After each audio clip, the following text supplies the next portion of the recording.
You're tuned in to the Sci-Fi Horror and Fantasy Show podcast. And now, here's your host, Ron Donahue. Good evening, everyone, and welcome to the Sci-Fi Horror and Fantasy Show podcast.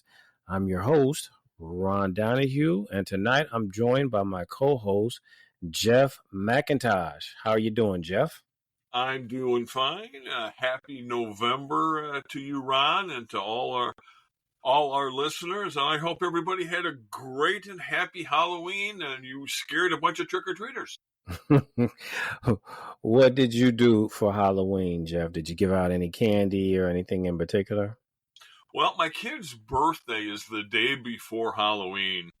And my wife, the kids didn't want traditional gifts, but since my wife likes to cook and bake, that they requested cookies, no-bake cookies, and a coffee crumb cake. Okay. So my wife was busy baking those up until the afternoon of Halloween, and she finally went out to my son's house with all his goodies about 5:30. So I was the only one at the house to pass out candy and goodies. I mean, it was like 74 degrees, a beautiful day. Nice. In upstate New York. And it was also my wedding anniversary. I'd been married 45 years Halloween. And oh, wow. Congratulations. Thank you. My wife was gone until just about 8 o'clock at night, and trick-or-treaters finally petered out about that time. So we just came in and watched movies and went to sleep. So sounds like fun. I mean, when I came home from work, I always buy a pumpkin every year. So that's my thing. I got the pumpkin, carved the pumpkin.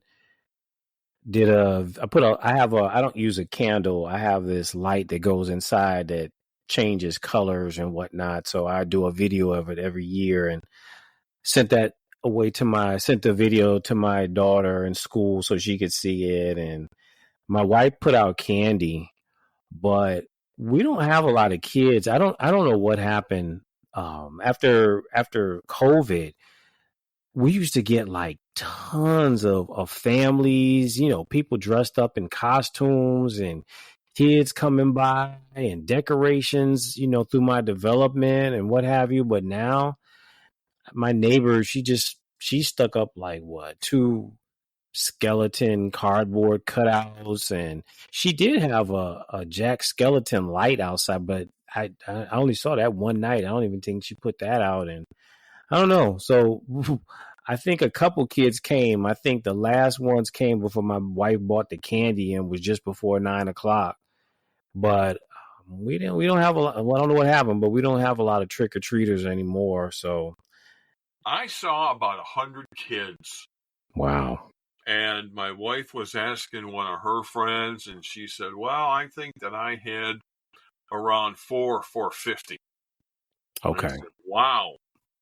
Now, if you go to my Facebook page, mm-hmm. you'll see, that I went around Halloween and took a bunch of pictures of some of the better decorations. So there's still some Halloween spirit here that haven't been smothered by politically correct activities and neighbors complaining about bloody corpses in the front yard. This type of stuff.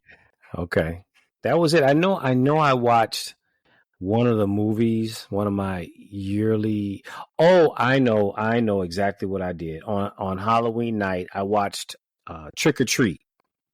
Yeah, so I did that. I think the only movie I missed off of my list, well, movie and cartoons, Charlie Brown and all that stuff. The only one. Oh, and then I also watched The Legend of Sleepy Hollow, the Disney one. I watched that one too. So that's 2 cartoons and the rest movies and whatever. The only thing I didn't watch this year in October was The Fog. That's on my list.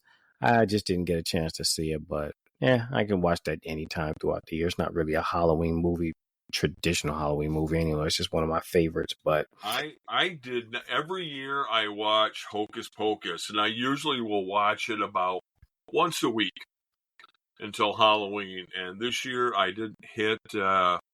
I did not hit Hocus Pocus, and I did not hit. And my other go-to is Nightmare Before Christmas. my daughter loves that movie, man. I hate that movie. I hate that movie. When I went to go see it at the movie theater, I fell asleep. I think I can't tell you how all I know is, oh my gosh, I can't even tell you what I remember about it. All I remember was when I woke up, it was maybe about 20 minutes left, and my daughter was just telling me I was talking to her the other day. She's just telling me the other day. She's like, "Oh, I gotta watch it." I'm like, "Man, good luck, man." I say I cannot stand that movie. Well, it used to be, we would watch the Disney films. They had the Debbie Reynolds Halloween Town, and then there were 2 or 3 sequels. And I tried to watch it for the umpteenth time last month, and I just go, my brain just won't let me process these Disneyfied, sugary stories of witches and demons and, living in the same town. Just couldn't do it. I got you. Yeah, so for our listeners, I can tell you this. For November and maybe even December, I am like just totally worn out of horror movies and horror stories and horror questions of the week. So it's completely out of my system. So I can tell you I would promise you for the rest of the year, we're probably going to be done. Maybe some news. We might come up if something interesting comes up in the news or whatever, but I'm like done with horror movies now. I'm good. I've got my fill for October, and yes. So let's move on. This week, I read an article from Cinema Blend that Jumanji 3 is going to be released on December 11th, 2026. Now, some people are probably saying, well, what do you mean they already had 3? Because they're counting the original Jumanji with Robin Williams, but I'm talking about in the series of, this would be the 3rd one with Dwayne "The Rock" Johnson, Kevin Hart, Jack Black, and Karen Gillan. So it's coming out at the right time. So I'm sure it's going to make decent money. The first one that came out, I'm talking about not the one with Robin Williams. I'm talking about the ones with the trio for 4 people I just mentioned. Welcome to the Jungle came out in 2017. That one earned $962 million worldwide. Then in 2019, they came out with the second one, Jumanji: The Next Level. That one earned $800 million worldwide. So, I mean, even though it's 7 years later, it doesn't seem like much of a stretch that they would come out with a third one, because it seems obvious enough that those movies make money. There's people, I think I watched a bit of, I'm assuming it was the first or the second one. They're not really my cup of tea. I saw, some of it. I'm not a big Rock fan, especially in comedic roles. I'm not. I don't know. Kevin Hart's funny. I like Kevin Hart. Jack Black's funny, but I'm just not. Those really weren't movies I can say I'm fond of or whatever. So it's cool. I guess they're coming out with the part 3, but I don't really have a dog in this fight, So what are you thinking, Jeff? I've seen all of them so far, including the Robin Williams original movie. I liked all of them. I liked Kevin Hart. I liked Karen Gillian.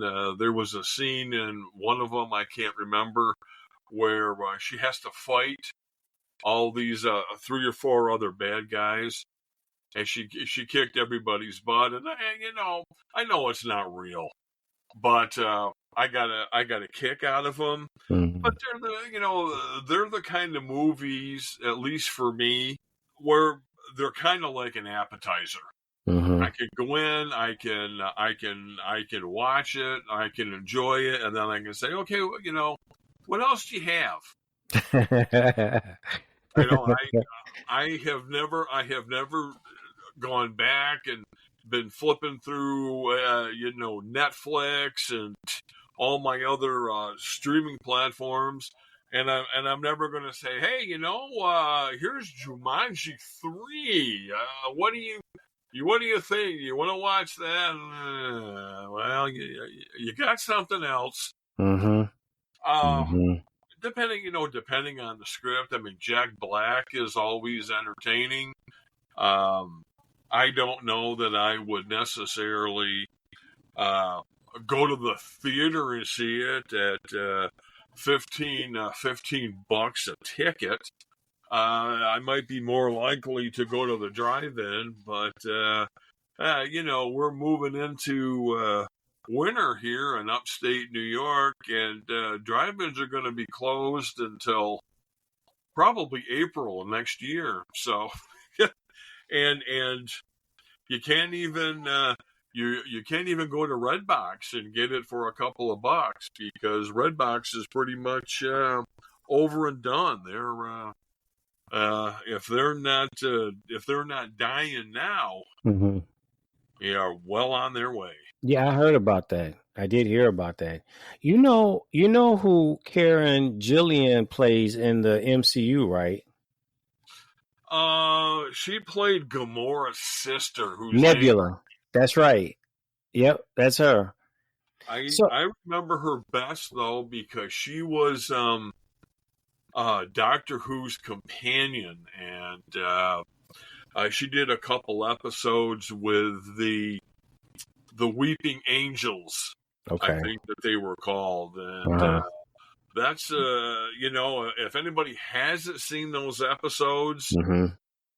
find them on YouTube or find them on BritBox, because they are pretty good. They are a little on the creepy side. Oh wow. Well, okay. So let's move on. Next, Variety magazine is reporting that the Japanese studio Toho has greenlit a new Godzilla movie.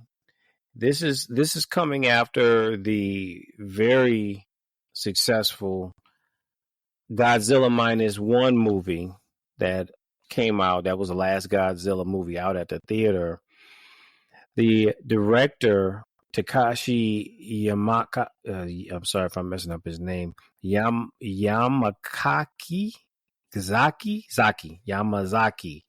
is also, he was the writer and the director of the first one. Says he's coming back for the new film. The Godzilla Minus One movie won the Academy Award for the best visual effects movie in 2023, and honestly, I'm not really surprised for a couple of different reasons that they're making a second one. One being for the amount of money that the movie made. They had a budget and made the movie for $15 million, and in worldwide earnings, it earned $116 million. So to this date, it's the highest grossing Japanese Godzilla movie of all time. Now, we're not talking about, the American ones that were made or anything. We're talking about the ones the Japanese studio made. So to me, it's really not surprising that they would be doing a second one. And also the movie was really good. Have you seen it? I have not. I am not a Godzilla fan. I saw the American version with Raymond Burr growing up, and I've seen a lot of the various Japanese imports on late night TV, and I've seen Mecha Godzilla and Godzilla versus the Smog Monster, and again, I'm going to put that in the little category of okay, I can watch that, but you got something else? You know what, Jeff? I tell you what, check it out. Because I was kind of like the same. I always get duped when I hear like hype about movies. For me, I don't know why I fall for that every single time. Like, oh, this movie was so great. Oh, this movie was so good and whatever. And I'll go ahead and watch it. And they're like, even though I say, okay, I'm sorry, I gotta bring this one thing up. I know I said I wasn't going to talk about horror movies. The hype that came out about this movie in a violent nature, they were just going on like, oh my gosh, people were like, passing out in the movie theaters, and oh my gosh, it was just that movie was so bad. I mean, really, it was just so terrible. And so I kind of was, once again rolling the dice on this Godzilla Minus One. But it was very, very interesting because it's coming from a completely different perspective. This is almost like a Godzilla origin story, as opposed to every other movie. You have this, ginormous Empire State tall monster walking around. This one really wasn't like that. The story was really, really interesting. The overall atmosphere of the movie, I think, they did such a good job. Here it is. We're talking about, World War II, when all this is occurring. Your country is getting demolished by the Allies or whatever. And everything that the Japanese people were going through. And then now, oh my gosh, this is something new we got to deal with. Check it out. I can tell you, it's nothing like the other Godzilla movies that have ever been made before. That's what really made it stand out. And I'm biased now. I love the Japanese Godzilla movies. I don't think I've seen the first Godzilla. I'm diehard Godzilla fan. Don't get me wrong. I did like the very first Godzilla versus King Kong, even though, it was kind of stupid. It was an enjoyable movie. It was kind of dumb, but I enjoyed it. But it's not like that. So you just got to go on with the open mind, check it out, and I got to hear what you think. Because I'm telling you, it's completely different than every other one they ever made before. I will see if I can find it around somewhere. I don't know if it's available to stream yet. And like I said, we don't. Maybe it's just one of those things like I can get it on Amazon Prime for $5.99. Yeah, possibly. Yeah, but if you get a chance, if you can, check it out. I really look forward. We'll do a follow-up show, folks. We'll bring that up. We'll have Jeff tell us what he thought about it. I thought the movie was fantastic. Really, really good. So now the question of the week is to name a movie that we saw that really did not hit the mark for us, but that we believe if the movie was remade, done the right way, it could turn out to be a really good film. What are you thinking, Jeff? What did you have one in mind? Yeah, I'm going to go with Tom Cruise's The Mummy that was released in 2017. And, that was intended to, reboot the Mummy series from the 1931 Boris Karloff movie, and then the continuation with the Brendan Fraser Mummy. 1999, I think. And, Universal had high hopes for it, and it was going to open the gate to what they called the Dark Universe, where, Frankenstein and the Wolfman, Creature from the Black Lagoon, they all live together in peace and harmony. Whatever. Mm-hmm. And Tom Cruise, not to take anything away from him for his action movies like Mission Impossible and Top Gun, but he don't know the first damn thing about horror. And the Mummy, they just had so much crap in it.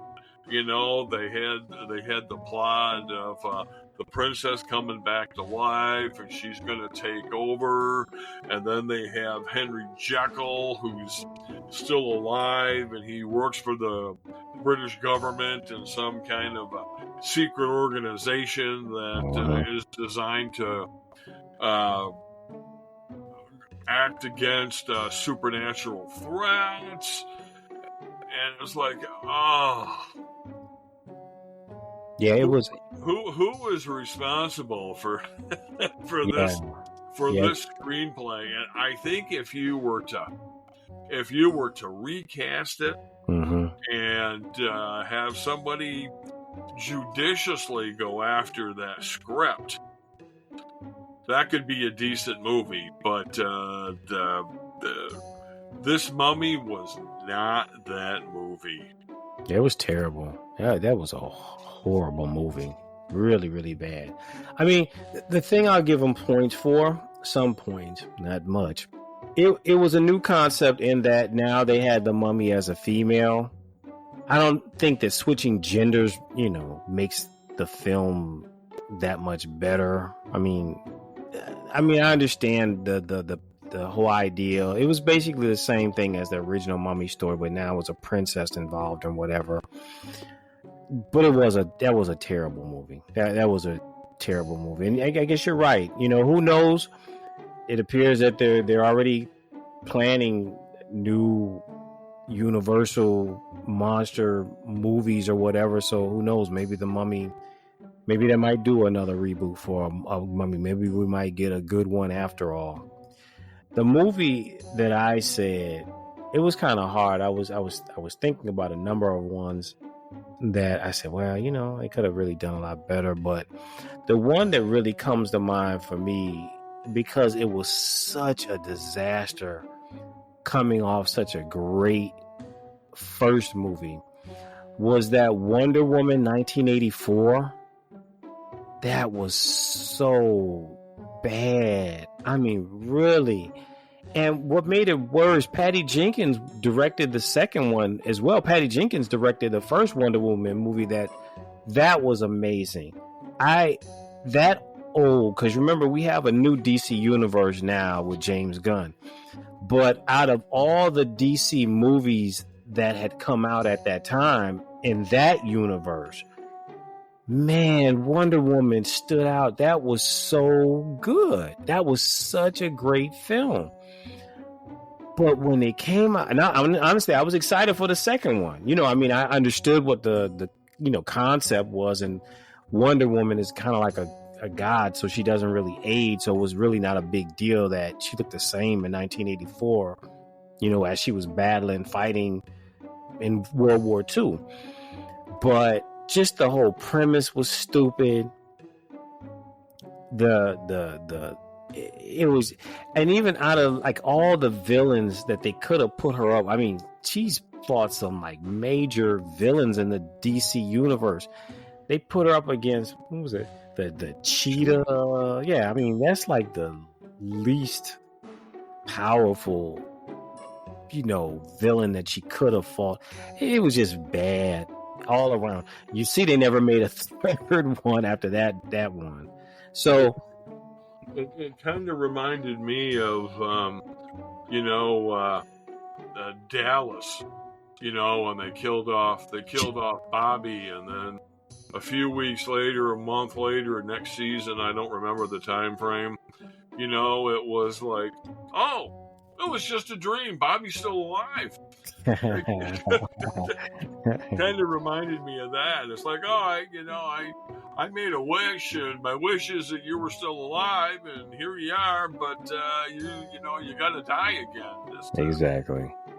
I mean, I understand. They do that. They bring characters back because originally in Star Trek II: The Wrath of Khan, when they killed off Spock, it was the fans that were writing into, I guess, Paramount Studios and was demanding that they bring him back. So that's how they ended up bringing him back in the third one, The Search for Spock and whatever, and brought him back into that universe. Yeah. But even though I think I said it's all hypothetical because they're not going to do another Wonder Woman movie, at least not under that universe umbrella that we saw with Ben Affleck as Batman and Henry Cavill as Superman. All that's it's done. But if the opportunity had come around for them to do another one, I think if they had the opportunity to do it again, I'd still put Patty Jenkins at the helm to direct it. They would just need like a whole new story from what we got. That movie was such a disappointment from the first one. It was just, man, what in the world happened? That was a train wreck. Well, cameo at the end with the original Wonder Woman. So that was cool. Yeah, that was cool. That was cool. Okay, give him 2 points. I give him 2 points. That was the highlight, one of the highlights of the movie, seeing Linda Carter walk on set. Well, that's all for tonight. I want to thank my co-host, Jeff. Thanks so much, Jeff. And we look forward to seeing you all next week. And good night. Night.